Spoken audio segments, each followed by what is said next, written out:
Bien, Y muchas para gracias, doctora. Muchas gracias a usted por aceptar esta invitación para participar en esta capacitación, a hablar de este tema tan importante que realmente pues de pronto muchos desconocemos, pero que pues quizás puede repercutir al momento de poder de pronto garantizar nuestros derechos frente a una justicia ordinaria, que ya pues no tendría que ser así, sino que iríamos a un tribunal de arbitramiento. Bueno, para mayor explicación nos acompaña el día de hoy la doctora Andrea Játiva.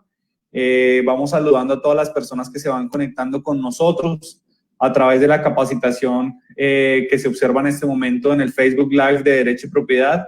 Igualmente saludamos a todos los que nos ven por Instagram, por YouTube, los que ven el video a través de la red social. Les agradecemos a todos ustedes que estén con nosotros, que se vayan uniendo a esta capacitación. Diálogos jurídicos con derecho y propiedad. Los invitamos a todos ustedes para que podamos compartir esta información, para que podamos replicar estos conocimientos a través de nuestras redes sociales y pues claramente invitando a más personas para que puedan conocer sobre este tema tan importante. Bueno, doctora Andrea, le agradecemos mucho que esté nuevamente con nosotros para esta capacitación de la cláusula compromisoria, un tema bastante, digamos que importante conocerlo, porque pues muchas veces de pronto no lo conocemos y sí de pronto lo estamos aplicando en nuestros contratos. Entonces, doctora Andrea, queda usted con el doctor y muchísimas gracias. Claro que sí, doctor, muchas gracias por su presentación. Bueno, el día de hoy, entonces, como ya lo explicó mi compañero, vamos a tratar el tema de las cláusulas compromisorias en nuestros contratos. Entonces, la cláusula compromisoria es el pacto o convención contenidos en un contrato, en un documento que va anexo a él, en virtud del cual las partes contratantes manifiestan la decisión clara e inequívoca de someter las diferencias o los conflictos que se puedan surgir con ocasión de ese contrato que se va a firmar a la decisión de un tribunal arbitral. ¿Y qué es este tribunal arbitral? Bueno, pues es de saber que la constitución política de nuestro país ha revestido a ciertos particulares para que ejerzan funciones jurisdiccionales a costa de las partes que han decidido someter sus conflictos ante estos árbitros. Es decir, que ellos actuarán como jueces en un determinado caso y en una determinada materia para dirimir las disputas que se presenten entre esas partes que van a firmar el contrato. Así entonces, podemos ver aquí un ejemplo de este tipo de cláusula. Esta es una cláusula que se va a incluir o que se puede incluir en un contrato de sociedades. Lo podemos ver que las partes han decidido que toda controversia o diferencia relativa a este contrato y el cumplimiento de cualquiera de las obligaciones se resolverá por un tribunal de arbitramiento. Y aquí también vemos que señalan cuál va a ser ese centro encargado de designar pues de llevar a cabo el proceso, ¿cierto? Entonces aquí vemos que dice Centro de Conciliación y Arbitraje Empresarial de la Superintendencia de Sociedades. Esta es una cláusula que puede ser incluida, como vemos en los contratos, que es, pues en primera medida suele estar el objeto del contrato, entonces sobre qué vamos a contratar, seguido a ello miramos que está un precio, una forma de pago, y asimismo esta cláusula puede ser incluida, ¿cierto? Sin embargo, también puede ser elaborada en un documento aparte, de pronto siendo más específica, pero debemos hacer la aclaración de que se anexa al contrato principal. Entonces, ¿quiénes pueden acudir a este mecanismo de arbitraje para resolver sus conflictos de carácter transigible? Entonces, en nuestro ordenamiento jurídico, el legislador ha dejado claro que pueden recurrir al arbitramiento las personas tanto naturales como jurídicas, o sea, las empresas. También pueden ser las personas de derecho público. Por ejemplo, tenemos que hay departamentos que celebran contratos. O sea, obviamente a través de su representante legal, estas personas también pueden acudir a este mecanismo. También cualquier persona pues de derecho privado, pueden ser nacionales, extranjeras, ya que también hay tribunales de arbitramiento internacional. Cualquier tipo de persona puede acudir ante este mecanismo. El único requisito que nos exige el ordenamiento jurídico es que tengamos capacidad de disposición respecto a derechos que son transigibles, que se pueden transar o conciliar. Sí, o sea, el arbitramiento es un mecanismo abierto, en general para todas las personas, pero que cuenten con capacidad dispositiva. O sea, no pueden, por ejemplo, ser menores de edad, que pues sabemos no tienen capacidad legal para ejercer actos jurídicos o negocios jurídicos, o también en otros casos, como está pues la discapacidad absoluta, entonces no se tiene esta capacidad, ¿cierto?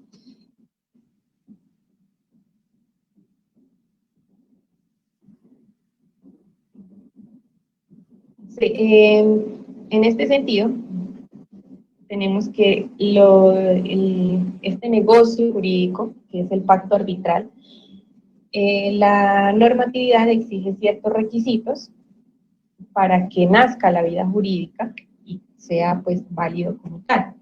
Entonces, en primera medida, el decreto 1818 de 1998 nos exige que el pacto arbitral, la convención o digamos la cláusula deba estar en un documento. Entonces nos exige el carácter documental como solemnidad sustancial para que se repute legalmente perfecto. Entonces, si no está en un documento por escrito esta cláusula o este convenio, como les decía anteriormente, puede tanto estar en el mismo contrato como una cláusula además de las otras, como puede estar en un documento aparte, pero en todo caso debe estar por escrito. Ahora bien, la falta del consentimiento o los vicios del consentimiento, pues como sabemos en todo negocio jurídico se requiere que el consentimiento al suscribir un contrato esté libre de cualquier error o de fuerza, de coerción o de dolo, para que pueda ser válido, ¿cierto? Entonces, en este caso es igual porque este pacto se considera un negocio jurídico, entonces debe estar ese consentimiento, debe provenir de las partes porque ese es el postulado básico de este tipo de negocios, o sea, que las partes lo acuerden libremente y digan, sí, vamos a llevar esto a instancia de un tribunal arbitral. Entonces, no puede faltar el consentimiento, no puede ser que una de las dos partes en sí no lo quiera, entonces debe ser como requisito indispensable de la existencia, pues que esté el consentimiento de ambas partes y que esté libre de vicios, de cualquier error o de cualquier coerción que se pueda ejercer. Lo mismo, entonces, ocurriría, es decir, que no nacería el pacto arbitral a la vida jurídica si las partes no determinan cuál va a ser la materia que van a someter a decisión de ese tribunal de arbitramiento. Entonces, como lo veíamos anteriormente en el ejemplo, en ese caso, pues las partes pueden como generalizar un poco más y decir que cualquier conflicto que se presente en cuanto al incumplimiento del contrato, entonces someterán eso al tribunal de arbitramiento. Pero en general debe determinarse qué es lo que yo voy a someter a este, porque si bien puede ser solamente cierta parte del contrato, por ejemplo, podría ser que solamente la liquidación del contrato yo la voy a someter al tribunal de arbitramiento y las demás cosas no. Entonces las demás cosas que se susciten, conflictos, incumplimientos o cualquier otra cosa, va a conocer la jurisdicción ordinaria, la que conocemos todos y la que podemos acceder todas las personas de manera pues gratuita. Pero entonces, si vamos a recurrir a este tribunal, sí debemos ser específicos en qué es lo que vamos a someter a este tribunal para que él pueda declararse competente para conocer de esto. Entonces, vamos a ver cuál es la diferencia de la justicia que es administrada por árbitros y la que es administrada por jueces. Entonces, la jurisprudencia constitucional ha señalado que la principal diferencia pues, entre la justicia que administran los árbitros y la que administran los jueces es que mientras los jueces ejercen una función pública, institucional, que es inherente a la existencia misma del Estado, los particulares ejercen esta función en virtud y solamente en virtud de la habilitación que le han conferido, pues en ejercicio de su voluntad, de su libre disposición, las partes que pues que han suscrito un contrato y que pues posteriormente pueden enfrentar un conflicto determinado. Entonces, esta es en sí la diferencia, ¿no? Más que todo la voluntad y la autonomía de las partes que habilitan a estos tribunales de arbitramiento para que ellos diriman las disputas que se presenten. Entonces, este arbitramiento como acto jurisdiccional, como lo he venido explicando, tiene estos aspectos como centrales y que son bastante importantes. Entonces, primero, que la decisión que tomen estos árbitros, que va a estar plasmada en un laudo, ¿sí? O sea, que quiere decir que pues, se asimila pues, a un fallo, a una sentencia. En este caso se llama laudo, cuando es un tribunal de arbitramiento, de resolver efectivamente el conflicto o la disputa. Entonces, debe resolverlo en sí, no puede dejarlo como a medias o no resolverlo, no. O pues declarar impedido, a menos que esté en una de las causales, pero si no, no puede dejarlo así.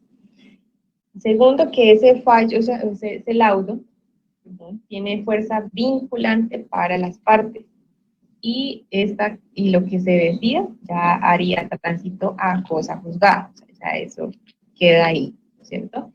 Entonces, las partes que han habilitado a estos árbitros para ejercer esa función jurisdiccional en relación con sus diferencias que tengan en el contrato, se obligan a acatar la decisión que eventualmente el tribunal de arbitramiento adopte mediante un laudo. Laudo que debe resolver, como lo mencioné, efectivamente el conflicto que se somete a su consideración, ya que la finalidad pues, de esa habilitación por las partes es de obtener una solución definitiva pues, para el conflicto que las enfrenta y pues ponerle fin a una disputa, ¿no es cierto?, mediante un acto de naturaleza jurisdiccional. El otro aspecto importante es que el arbitraje tiene naturaleza procesal, o sea, está sujeto como tal a un marco legal y a lo que se haya dispuesto por las partes sobre el procedimiento a seguir. Entonces, más adelante lo vamos a ver, pero en este caso, por ejemplo, las partes pueden decir quiénes van a ser esos árbitros y cuánto va a durar este proceso. Entonces, el proceso arbitral debe someterse tanto a un marco legal como a lo que pongan las partes en cuanto a ese convenio. Se trata de un proceso porque los particulares, al administrar justicia, o sea, los árbitros, como lo expliqué anteriormente, son particulares, sino que se les reviste de funciones de administración de justicia, como árbitros, deben materializar los derechos fundamentales del debido proceso, el derecho de defensa de las partes y de acceso a la administración de justicia, respetando pues el marco trazado por el legislador. Entonces, esto, si bien es un proceso, digámoslo así, particular, igualmente se debe ceñir a los derechos fundamentales establecidos por la Constitución. No los puede desconocer.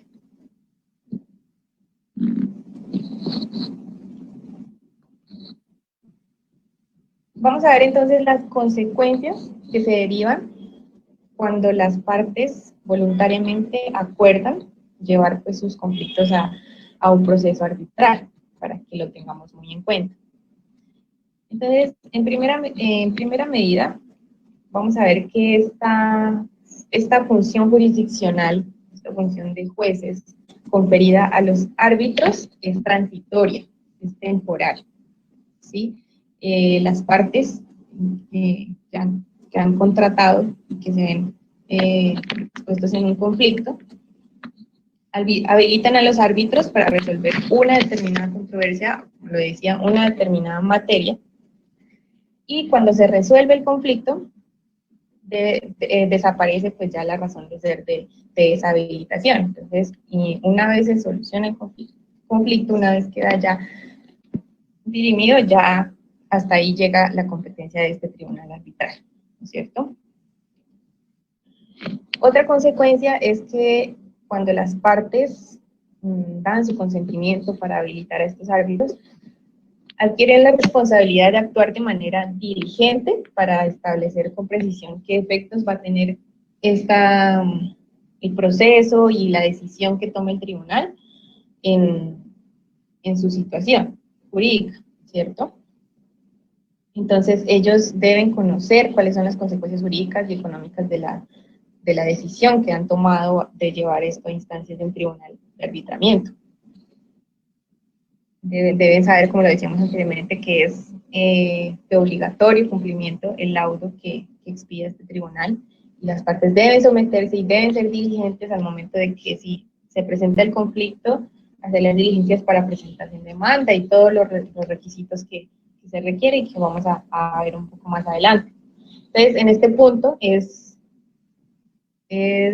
importante resaltar que debemos revisar muy bien al momento de que vamos a suscribir un contrato, porque esta es una cláusula que puede estar contenida en diferentes contratos que muchas veces estamos en nuestra vida cotidiana suscribiendo. Entonces es muy importante que antes de que lo suscribamos o que lo vayamos a firmar, revisemos si este contiene esta cláusula compromisoria.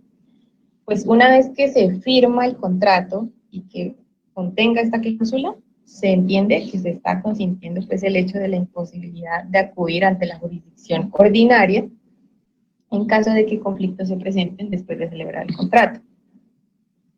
Y porque pues estamos diciendo que vamos a ir a un tribunal de arbitramiento, ¿cierto? Que nos vamos a someter a esa clase de proceso.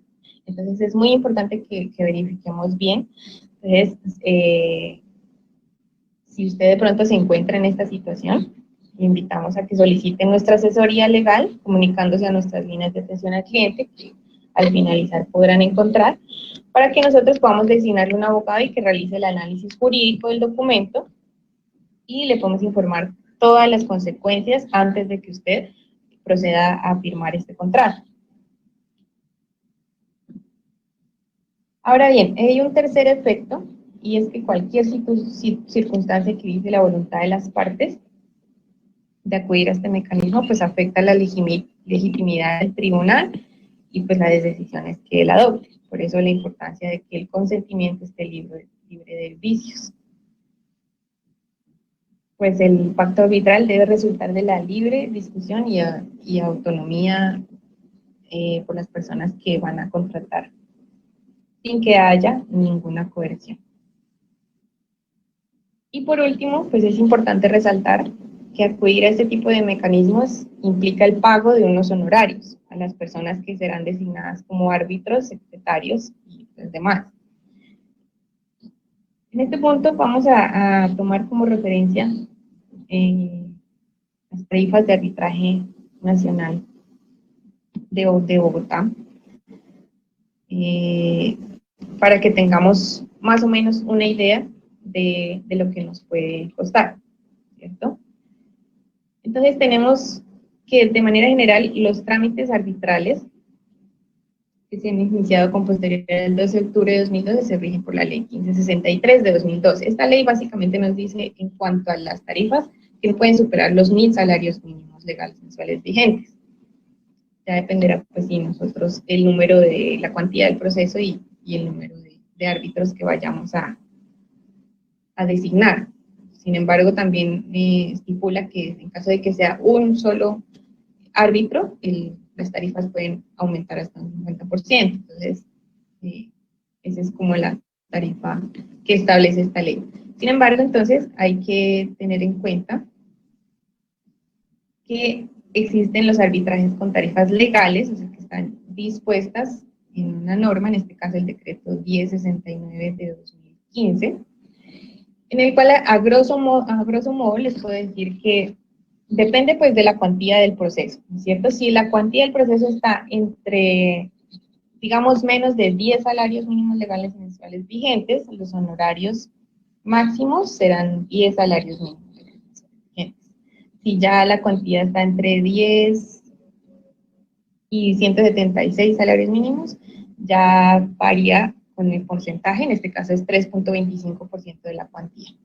Entonces, para que podamos ir haciendo ahí más o menos un cálculo.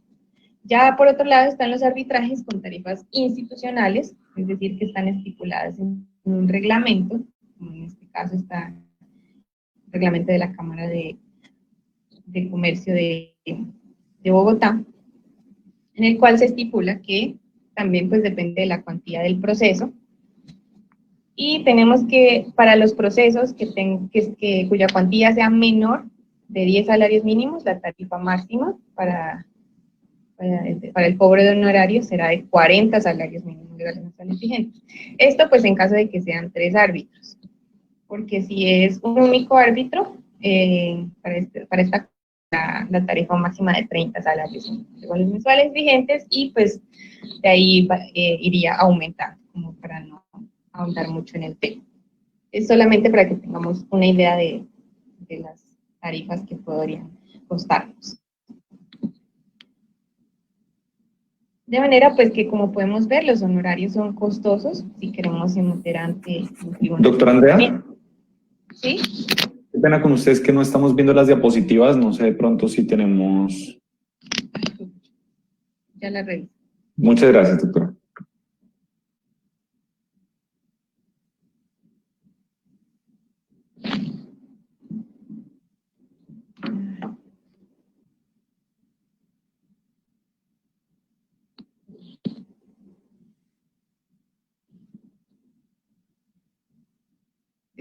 Se me fue el internet. Eso fue lo que pasó. Dame un segundito, qué pena.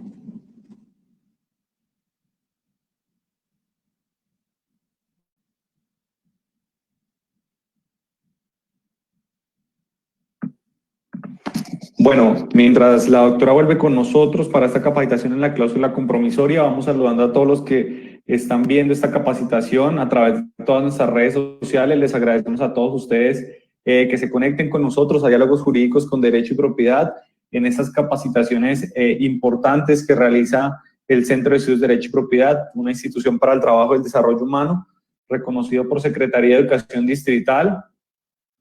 No olviden que nos vemos de lunes a viernes a las 9 de la mañana en este programa, donde aprendemos mucho con todos los temas relacionados que ustedes pueden ver a través de nuestras redes sociales. No olviden que el día de mañana tenemos la capacitación en cómo acogerse a la ley de insolvencia económica, todo esto relacionado con el tema de persona natural. Importante que puedan conectarse también con nosotros para el día viernes 21 en la capacitación del Estado me perjudicó, qué acción debo iniciar. Muy importante todos estos temas que trae el Centro de Estudios de Derecho y Propiedad para ustedes a través de este programa Diálogos Jurídicos con Derecho y Propiedad.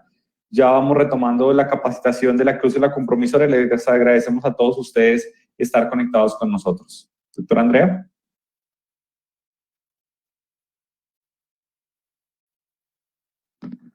Bueno, ya retornamos con ella. No olviden también dejarnos de pronto sus preguntas para que podamos responderlas y solucionar todas sus inquietudes o todas sus opiniones. Las pueden dejar en el chat del Facebook Live o a través del chat de Meet. Doctora Andrea. Bueno, sí, ya, que tengan ustedes un problema de conexión. Entonces, tú me confirma, estábamos en la cuestión de las tarifas, ¿sí quedó claro eso?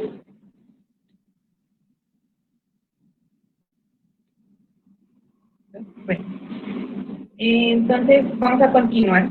Como les decía, pues las tarifas de estas clases de procesos son algo costosas, entonces debemos tener cuidado pues a la hora de firmar este tipo de cláusulas. Estamos con la disponibilidad económica de esto o no. Sin embargo, pues tenemos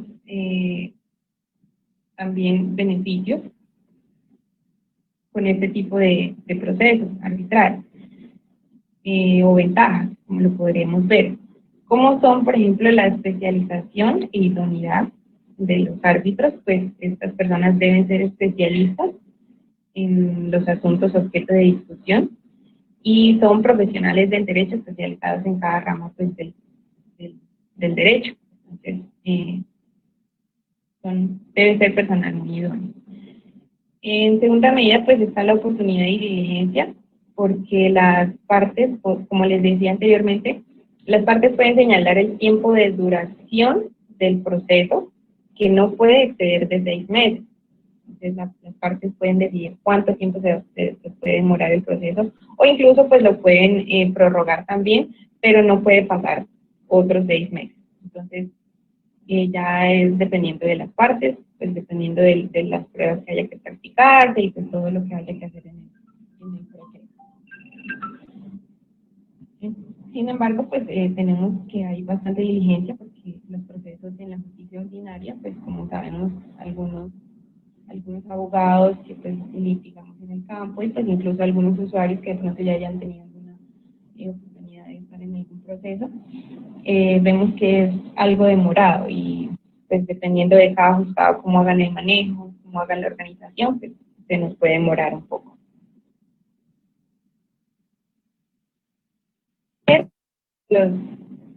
El laudo tiene plenos efectos legales. El fallo que emita este tribunal se asemeja como por completo a una sentencia de obligatorio cumplimiento para las partes, porque así ellos se comprometen y lo asumen en el momento en el que van a contratar este pacto arbitral, ¿cierto? Por otro lado, pues la privacidad y la confidencialidad, pues dentro del proceso se debe guardar la más estricta confidencialidad respecto al tema que se está tratando durante todo el proceso. Y la vigilancia, pues porque los árbitros están sujetos a la vigilancia de la Procuraduría General de la Nación. Entonces, estos serían los beneficios de este tipo de proceso.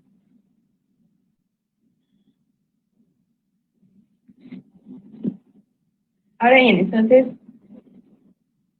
tenemos que los límites materiales del arbitramiento son que no todos los asuntos se pueden someter a esta decisión.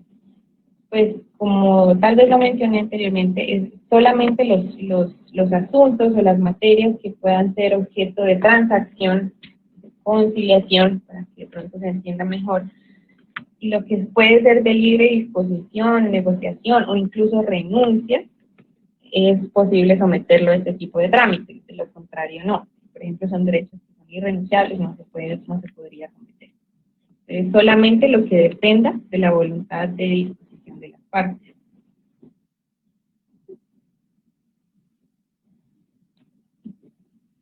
Vamos a ver entonces ahora quiénes son los árbitros. Entonces, las partes son los que determinarán conjuntamente tanto el número de árbitros, pues, como quiénes van a ser, pero si ellos lo van a disponer, debe ser un número impar.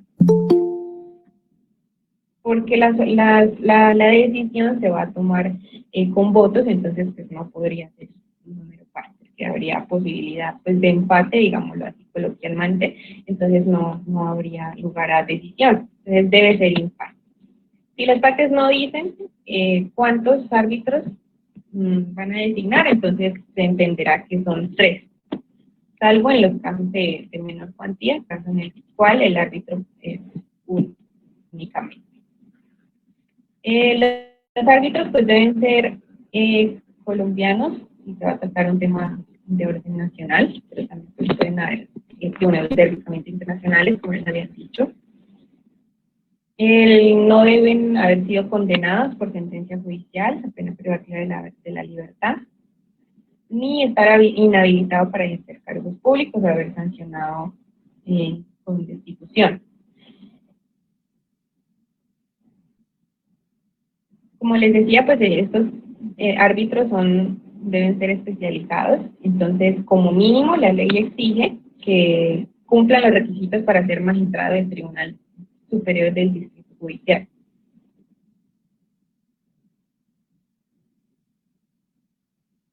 La designación de quiénes van a ser, pues como les dije anteriormente, lo hacen las mismas partes pueden decir quiénes van a ser los árbitros dentro del proceso, o también pueden delegar a alguien, o como lo vimos en el ejemplo de la cláusula, delegan al centro de arbitraje para que ellos mismos sean los que designen quién van a ser los árbitros. Entonces, esto ya dependerá pues, de la voluntad de las partes.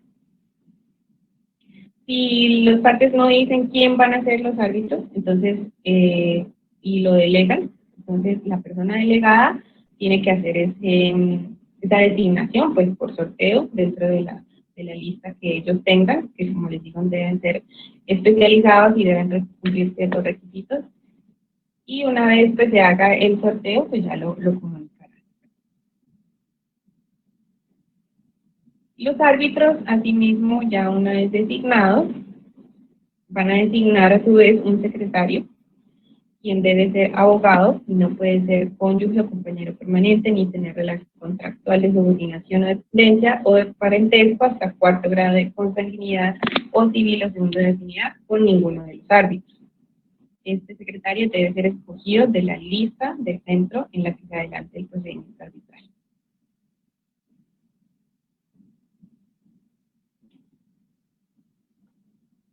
Bueno, aquí no sé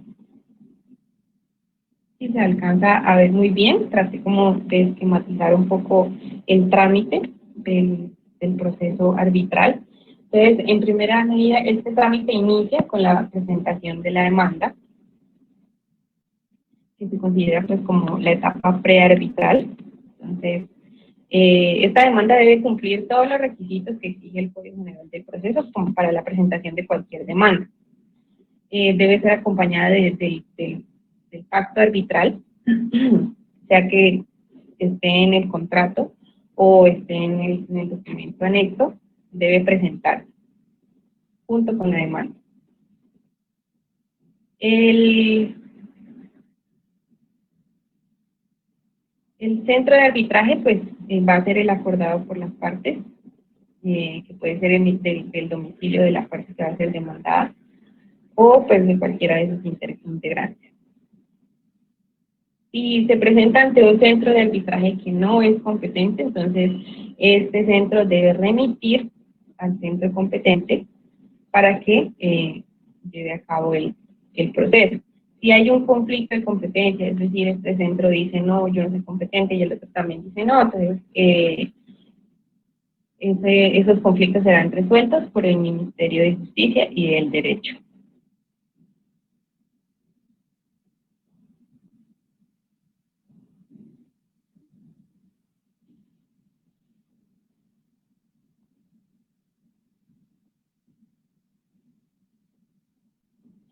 Una vez que se presenta la demanda y se define pues la competencia, ya se debe proceder a notificar a la parte demandada. Una vez se ha integrado el tribunal, aceptada su designación por todos los árbitros, cumplidos pues todos los trámites precedentes de recusación, por si alguno tiene alguna causal, como les decía, no pueden tener entre árbitros y secretarios parentesco. Entonces, si todo esto ya se ha dirimido, entonces los árbitros aceptan su designación y se procede a notificar la demanda, la parte demandada, y esta parte tiene que contestar la demanda dentro de los 20 días siguientes. Y una vez cumplido este término, tiene 5 días más dentro de los cuales puede presentar pruebas relacionadas con los hechos que funde en contestación. Puede presentar excepciones de mérito que podrá probar o solicitar pruebas dentro de estos 5 días. Una vez se hace esto, se procede a fijar audiencia de conciliación, vencido el traslado de las excepciones de mérito propuestas contra la demanda, en el cual el tribunal arbitral instará a las partes a que resuelvan pues sus diferencias mediante un acuerdo conciliatorio, para lo cual él puede proponer fórmulas sin que pues sin que implique prejuzgamiento. Debe instar a las partes a que lleguen a un acuerdo, puede decirles cómo pueden acordar, que las dos partes cedan para que puedan llegar a un acuerdo que sea conveniente para ambas partes. Sin embargo, pues si la audiencia se declara fracasada, pues el tribunal de arbitramiento pues prosigue con el proceso. Entonces se designa fecha para la primera audiencia de trámite. Para esta audiencia de trámite ya deben estar cancelados los honorarios y los gastos, de acuerdo a las tarifas que vimos anteriormente. Y en esta audiencia resolverá sobre su propia competencia para resolver de fondo la controversia mediante auto que es susceptible de recurso de reposición. Si decide que no es competente porque el pacto no, por ejemplo, no determinó bien la materia que se iba a poner en su consideración o cualquier otra causal, se extinguen los efectos del pacto arbitral para el caso concreto y se devolverá a las partes. Y asimismo se devolverá por los gastos que no se hayan utilizado. Posteriormente se fija fecha y hora para audiencia de pruebas.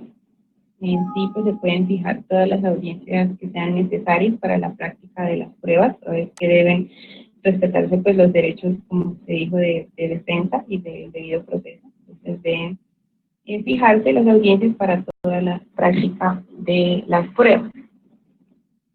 Posteriormente se pasa a una etapa de audiencia de alegaciones de las partes, en el cual cada parte tendrá máximo 1 hora para rendir sus alegatos.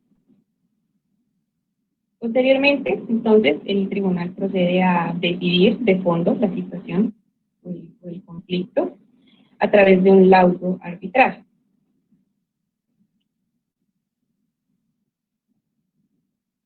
El laudo, como se mencionó anteriormente, se acuerda por mayoría de votos, es por eso que se exige un número impar de miembros, y debe ser firmado este laudo por todos los árbitros. Sin embargo, pues si alguno tiene el salvamento de voto, pues debe manifestarlo y la falta de su firma no hará inválido el laudo.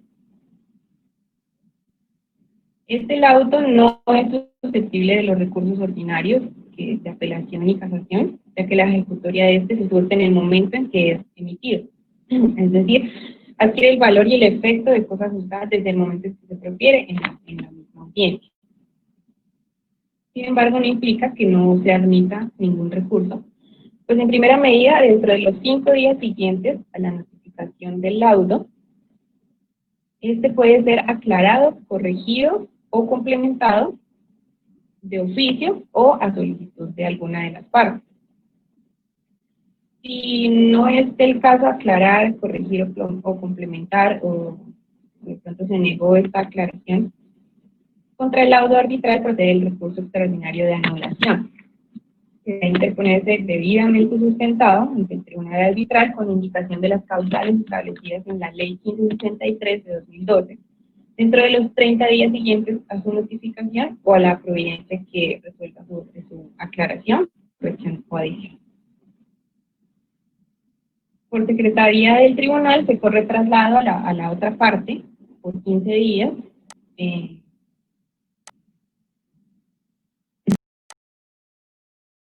3 de 2012, dentro de los 30 días siguientes a su notificación o a la providencia que resuelva sobre su aclaración, corrección o adición. Por secretaría del tribunal se corre traslado a la otra parte por 15 días, necesidad de que se expida un auto, otorgándole este plazo, vencido que, pero de los 5 días siguientes, el secretario enviará los escritos presentados junto con el expediente a la autoridad competente para conceder el recurso.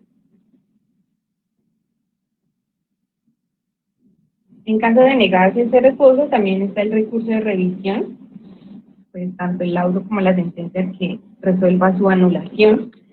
Hay que hacer una aclaración y recurso ya no lo decía el laudo arbitral, que debe ser un tribunal de la justicia ordinaria.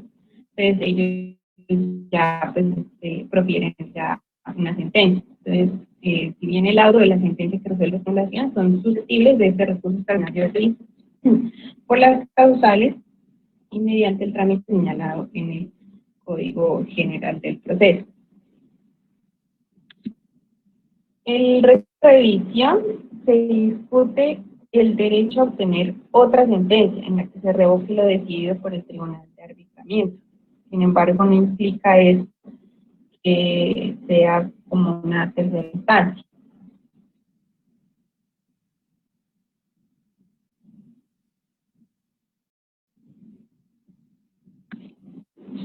Y pues por último tenemos la acción de tutela dentro de este proceso arbitral, que opera únicamente pues cuando ha habido violación al derecho fundamental del debido proceso, que puede generarse a través de una vía de hecho judicial.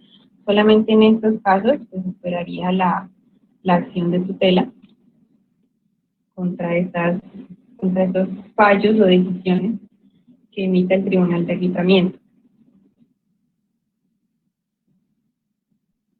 Esta vía de hecho puede presentarse pues a través de un error fáctico,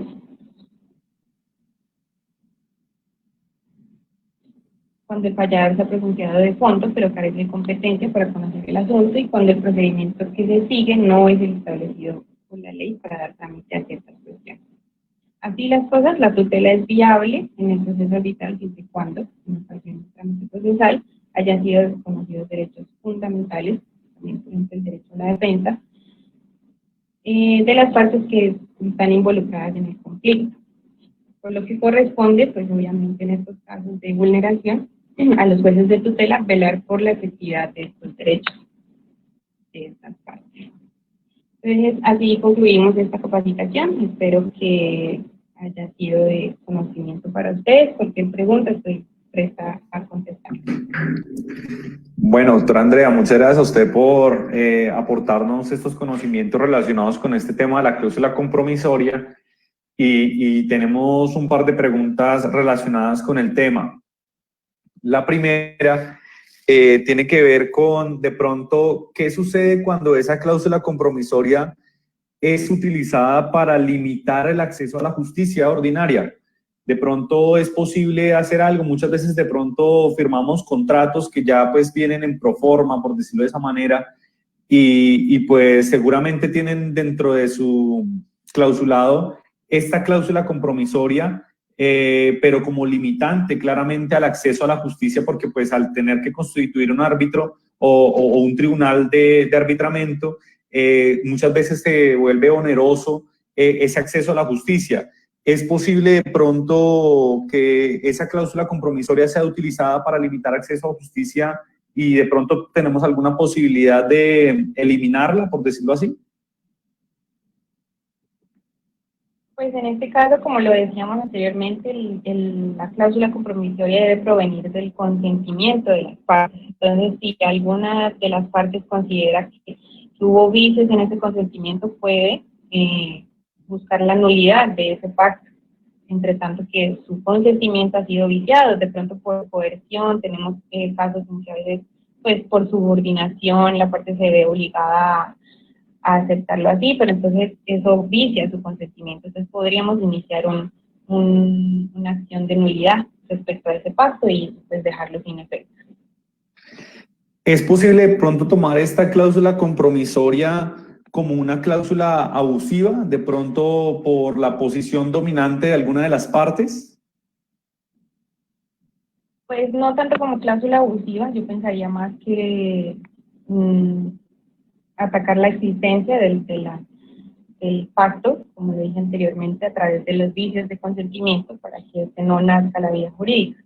Por tanto, pues se tiene que esto ha sido algo acordado, ¿no? Al firmar un contrato. Entonces, pensaría yo que sería atacarla por ese lado.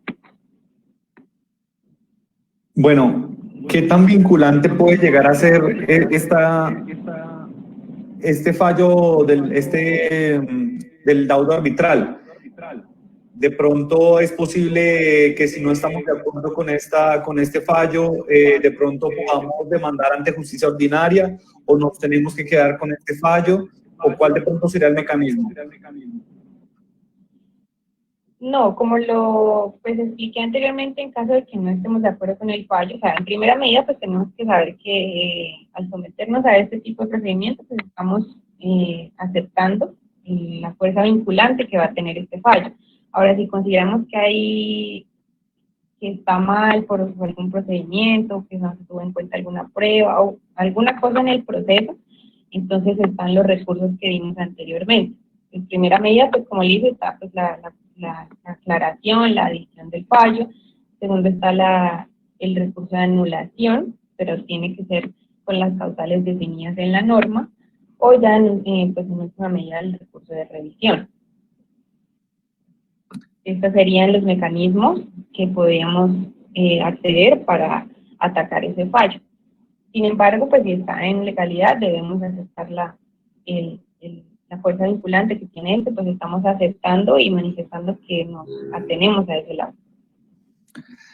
Bueno, para todos los que nos ven en este momento, no olviden que Derecho y Propiedad está a su servicio. Si de pronto tiene usted alguna consulta, de pronto tienen algún caso, alguna situación, algún proceso, que quiera que nosotros lo apoyemos, no olvide conectarse o comunicarse con nosotros a través de los números que aparecen en pantalla. Igualmente puede escribirnos al correo de servicio al cliente @derechoypropiedad.com, conectarse con nosotros a través de nuestras redes sociales, en Facebook como Derecho y Propiedad, en Instagram como Derecho y Propiedad. En el canal de YouTube podrá ver esta capacitación y cualquier capacitación de su interés. Están alojadas dentro de nuestro canal de YouTube del Centro de Estudios de Derecho y Propiedad. Síganos en Twitter igualmente. Puede visitar nuestra página web www.derechoypropiedad.com. Doctora Andrea, muchísimas gracias por la capacitación del día de hoy. Bueno, a ustedes muchas gracias por su atención. Esperamos haya sido para su conocimiento. Muy buen día. A todos ustedes los invitamos a Diálogos Jurídicos con Derecho y Propiedad de lunes a viernes a las 9 de la mañana. El día jueves 20 de agosto tendremos la capacitación de cómo acogerse a la ley de insolvencia en persona natural. Los invitamos a que participen en vivo y en directo a través de la plataforma Meet, a través del Facebook Live de Derecho y Propiedad y a través de todas nuestras redes sociales. Les agradecemos mucho conectarse con nosotros. Esperamos entonces verlos mañana. Pasen un feliz día. Chao, chao.